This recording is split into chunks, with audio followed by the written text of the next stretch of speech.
নমস্কার বন্ধুরা, সোনালীর কিচেনে সবাইকে স্বাগত।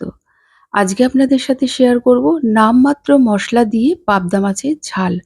আসুন দেখে নেওয়া যাক কিভাবে বানাবো।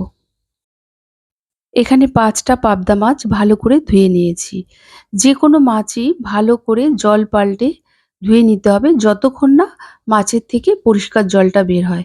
এতে মাছের যে আষ্টে গন্ধ সেটা কিন্তু থাকে না। এরপর সামান্য একটু লবণ, হলুদ গুঁড়ো আর ১ চামচ কাঁচা সর্ষের তেল মাখিয়ে নিলাম। সর্ষের তেলটা মাখিয়ে নিলে পাবদা মাছ যখনই তেলে ছাড়া হয় ফাটে।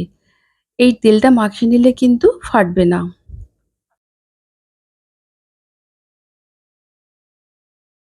এরপর একটা বাটিতে ১ চা চামচ হলুদ গুঁড়ো, ১ চা চামচ লাল লঙ্কার গুঁড়ো নিলাম আর জল দিলাম অর্ধেকের থেকে একটু কম। দিয়ে একটা ঘোল তৈরি করে নিলাম। তারপর কড়াই গরম হলে কড়াইয়ে ২ টেবিল চামচ সর্ষের তেল দিয়ে নিয়েছি। তেলটা গরম হলে সামান্য একটু লবণ দিয়ে নিলাম। তারপর ভালো করে একটু মিশিয়ে নিলাম। লবণটা দিলে পরে মাছ ভাজার সময় যাতে কড়াইয়ে আটকে না যায় সেই জন্য দেয়া হলো।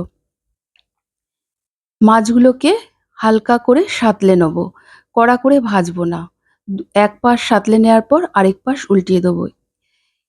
এখানে একটা কথা বলে রাখি, যেকোনো মাছ ভাজার সময় কড়াইটা ভালো করে গরম করে নিতে হবে।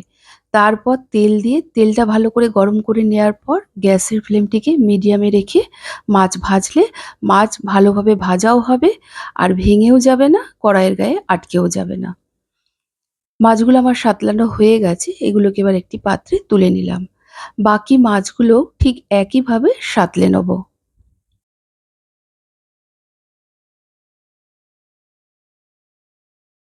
ওই মাছ ভাজার তেলে আরো ১ টেবিল চামচ সর্ষের তেল দিয়ে দিলাম।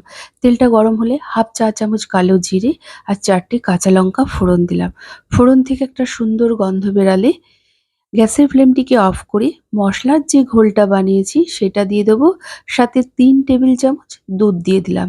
এখানে আমি প্যাকেটের দুধটা ব্যবহার করেছি। আপনারা ইচ্ছা করলে গরুর দুধ বা গুঁড়ো দুধ জলে গুলেও ব্যবহার করতে পারেন। তারপর সাতলানো মাছগুলো দিয়ে দেবো। তারপরে এই অবস্থায় খুন্তি দিয়ে নাড়তে যাব না।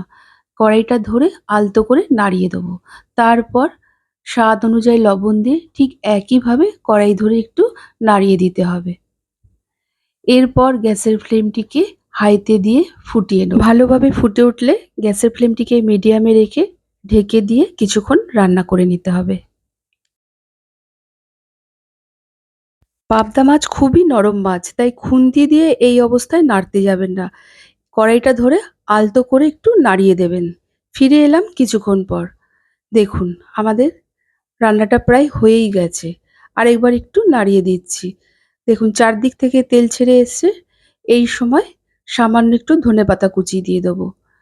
অফ ক্যামেরায় আমি ২ বার ঠিক এইভাবে কড়াইটা নাড়িয়ে দিয়েছিলাম।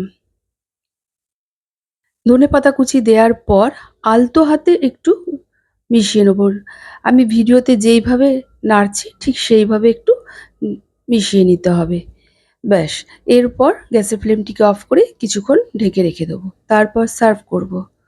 গরম ভাতের সাথে এই রকম পাবদা মাছের ঝাল বন্ধুরা একবার হলেও বানিয়ে ট্রাই করবেন। আর কেমন লেগেছে তা আমাকে অবশ্যই কমেন্ট করে জানাবেন। যদি ভালো লাগে একটা লাইক ও শেয়ার করবেন। আর আমার রেসিপিগুলো যদি ভালো লেগে থাকে প্লিজ আমার চ্যানেলটিকে সাবস্ক্রাইব করবেন। যাই হোক, আজকের মতো এতটুকু। আবার হাজির হয়ে যাব নতুন কোনো রেসিপির সাথে।